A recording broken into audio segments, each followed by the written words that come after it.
పానం బాగలేక దావకాళ్ళ పడ్డ ఏషకాడు ఫిష్ వెంకట్కు సాయం చేస్తాము. నేను ప్రభాసు పిఏను మాట్లాడుతున్నా.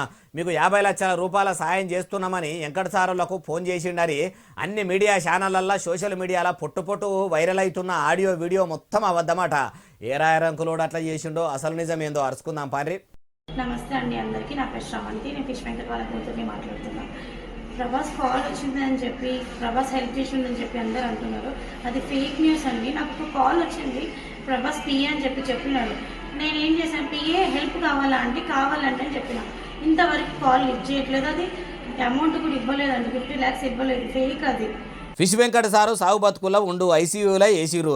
ఆయన పానం మంచిగా కావాలంటే చాననే పైకమయ్యేటట్టు ఉన్నదని మొదలు మీడియాలా సోషల్ మీడియాలా వార్తలు రాగానే చాననే మంది ఫోన్లు చేసి తోసిన కాడికి కొందరే ఇస్తుర్రట. అందరి ఫోన్లోనే ఓ ఫోన్ వస్తే లిఫ్ట్ చేసినందుకు నేను ఏషకాడు ప్రభాస్ పిఏను 50 లక్షలు సాయం చేస్తామని చెప్పి మళ్ళా ఫోన్ లిఫ్ట్ చేయకపోయే వరకల్లా అప్పటికే సాయం చేస్తున్నట్టు వార్తలు వస్తుండే వరకల్లా సాగు బతుకుల్లో ఉన్న ఫిష్ వెంకట సారు గురించి ఆలోచించాలనా వాళ్ళు ఈ ఫేక్ కాల్ గురించి ఇట్లా మాట్లాడే కాడికి వచ్చింది.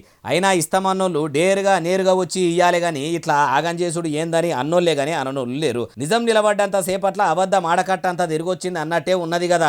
నిజాలు తెలియకుండా యూట్యూబ్ ఛానల్లో వార్తలు రాస్తే అన్ని లక్షలు అందినాక ఇక మన సాయం ఎందుకని కొందరు 1000 2000 ఇచ్చేటోళ్ళు కూడా వెనకపోతే పరిశానే కదా అంటుర్రు ఈ ముచ్చటిన్నోళ్ళు.